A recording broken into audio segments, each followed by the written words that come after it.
We now enter week 14 of the flu pandemic, and the numbers of sick and dead are staggering. Our nation mourns the loss of 96,000 lives as we struggle to care for nearly 5 million sick.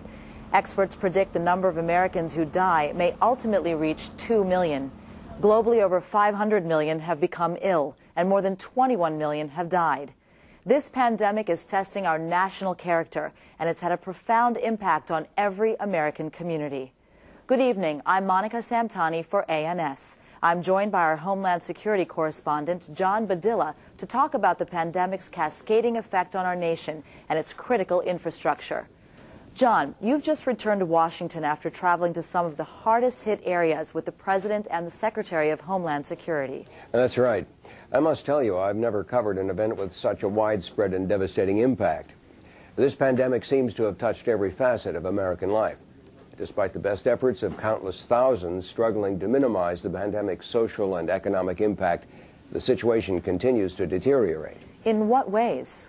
Well, the most immediate impact of the pandemic was the surge in demand for medical services.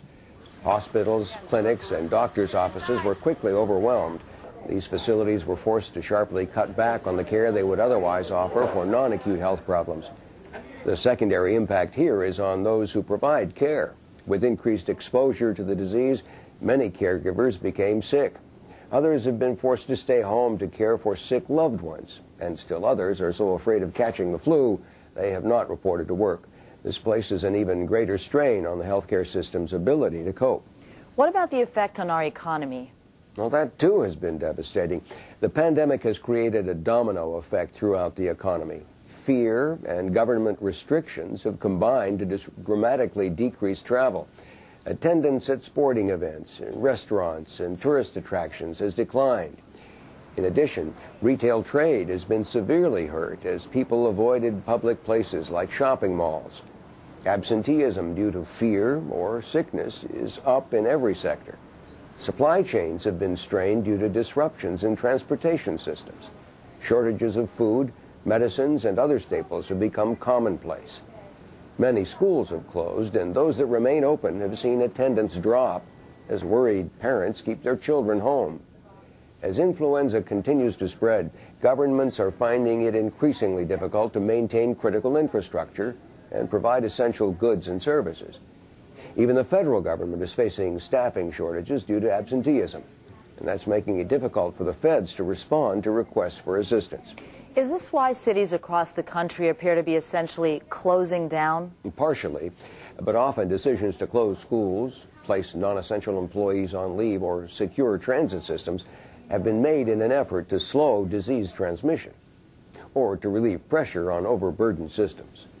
Now, we've heard reports of domestic unrest in some parts of this country. How is this being handled? I'm aware of several states requesting federal assistance to maintain order and ensure that critical infrastructure continues to operate, that essential goods can reach their destination, and that required services are maintained.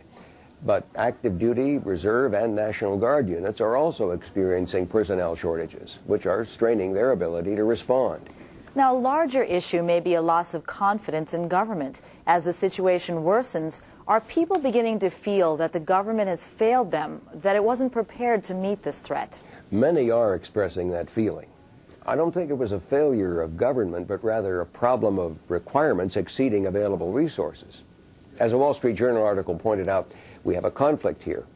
We're guided by concepts that promote important preparation, like stockpiling critical resources, government intervention, and overall preparedness.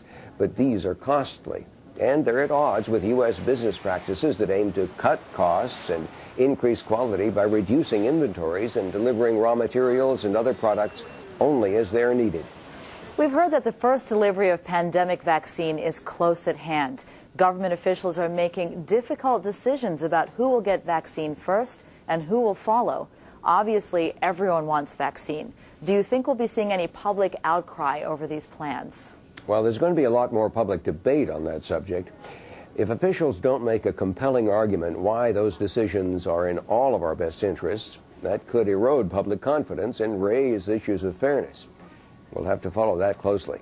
Okay. Thank you, John.